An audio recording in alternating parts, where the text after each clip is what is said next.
గురుగారు ఇక తదుపరి రాశి మిథున రాశి. మిథున రాశికి సంబంధించి ఏప్రిల్ మాసం ఏ విధంగా ఉంటుంది చెప్పండి? శ్రీ మహాగణాధిపతయే నమః.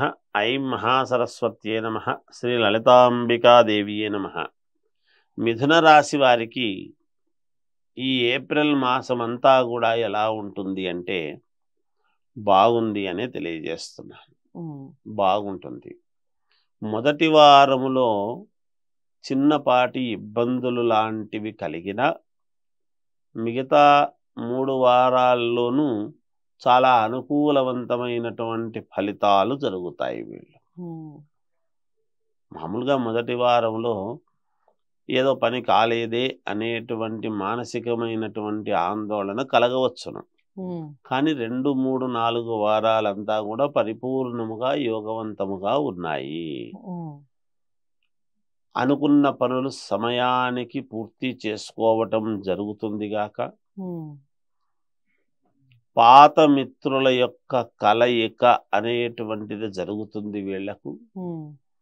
మిత్రుల సహకారము బాగా అందుతుంది వీళ్లకు.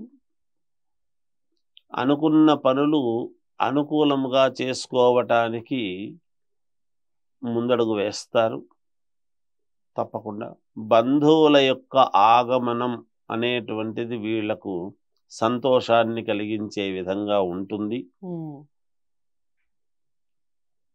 నూతన వాహనము కొనుక్కోవటానికి ప్రయత్నాలు చేస్తారుగాక. అలాగే నూతన వస్త్రాలు, ఆభరణాలు, బంగారు ఆభరణాలు కొనుక్కోవటానికి కూడా ప్రయత్నం అనేటువంటిది జరుగుతుంది. చేసుకుంటారు కూడా. పక్కననే ఉన్నటువంటి ఆడవాళ్ల వలన చిన్నపాటి ఇబ్బందులు, వాగ్వాదము అనేటువంటిది జరగవచ్చును. ఏదైనా జాగ్రత్తగా మాట్లాడితే మంచిది వీళ్ళు మాట్లాడేటప్పుడు. అంటే వీళ్ళు మామూలుగా మాట్లాడుతూ ఉండినా ఎదుటి వాళ్ళ వలన కొన్ని సమస్యలు అనేటువంటివి ఉంటాయి కాబట్టి. ఉద్యోగము కావాలి అనుకునేటువంటి వాళ్ళు ప్రయత్నాలు చేసుకోవచ్చు. విదేశాలకు వెళ్ళాలి అనుకునేటువంటి వాళ్ళు వాళ్ళ ప్రయత్నాలు చేసుకోవచ్చు లక్షణంగా. ఏమి ఇబ్బంది లేదు. ఇంట్లో శుభకార్యాలు జరగడానికి కావాల్సినటువంటి నిర్ణయాలు తీసుకుంటారు. ఆ దిశగా ప్రయత్నాలు జరుగుతాయి. ఉద్యోగము చేసుకుంటూ ఉండేటువంటి వాళ్లకు ఉన్నతమైనటువంటి స్థితి కలగడం అనేటువంటిది జరుగుతుంది వీళ్లకు. విద్యార్థులకు చాలా యోగవంతముగా ఉన్నది. బాగుంది వాళ్లకు, ఇబ్బంది ఏమీ లేదు.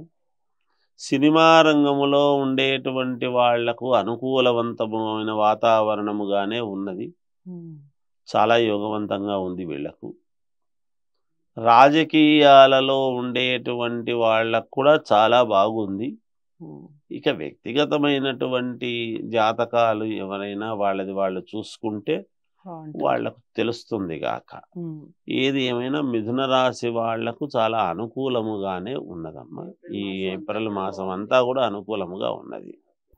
ఏప్రిల్ మాసానికి సంబంధించి వీళ్ళు ఎలాంటి రంగులు, అలాగే దిక్కుల విషయం, దైవారాధన విషయం చెప్పండి గురుగారు. వీళ్ళు ఎటువంటి దుస్తులు వేసుకుంటే మిథున రాశి వాళ్లకు బాగుంటుంది అనేటువంటి ఆలోచన వచ్చినప్పుడు తెలుపు, ఎరుపు కలిసినటువంటివి ఏవో ఉంటాయి, కొంచెం మిక్స్ అయినటువంటి కలర్, అంటే లైట్ రెడ్ అట్లా ఏదో అవుతుంది. అలా లైట్ రెడ్ కలర్ అట్లాంటివి వేసుకుంటే వీళ్లకు కొంచెం బాగుంటుంది. లేదా లైట్ బ్లూ వేసుకున్నా బాగుంటుంది కాక. వీళ్లకు పనులు తొందరగా జరగటానికి మేలు జరుగుతుంది. వీళ్ళు ఎక్కువ శాతము తూర్పు, పడమర దిక్కున పనులు ఏమైనా ఉంటే ఎక్కువ శాతం జరుగుతాయి, మేలు జరుగుతుంది వాళ్లకు.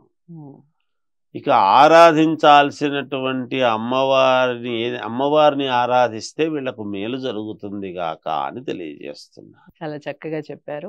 మిథున రాశికి సంబంధించి అమ్మవారిని ఎక్కువగా ఆరాధించండి. దిక్కుల విషయానికి వస్తే తూర్పు పడమర ఎక్కువగా కలిసి వస్తుంది. రంగుల విషయానికి వస్తే లైట్ రెడ్ కలర్, అలాగే స్కై బ్లూ కలర్ కూడా బాగుంటుంది. ఒకసారి ప్రయత్నించి చూడండి. ఏదేమైనప్పటికీ వ్యక్తిగత జాతకాలని పరిశీలించుకొని మీరు పరిహారాలు చేసుకుంటే శుభ ఫలితాలు కలుగుతాయి. వ్యక్తిగత జాతకాలకై స్క్రీన్ మీద కనపడే నెంబర్కి కాల్ చేయండి. శివప్రసాద్ గురువు గారు మీతో మాట్లాడటం జరుగుతుంది. మీకు అపాయింట్మెంట్ ఇచ్చి మీకు సంబంధించిన వ్యక్తిగత జాతకాలని గోప్యంగా ఉంచి మీకు చెప్పడం జరుగుతుంది. ఇక ఈ వీడియోని అందరూ లైక్ చేసి షేర్ చేయండి. ఛానల్ని సబ్స్క్రైబ్ చేసుకోండి. తదుపరి రాశితో మళ్ళీ కలుస్తాం. నమస్తే.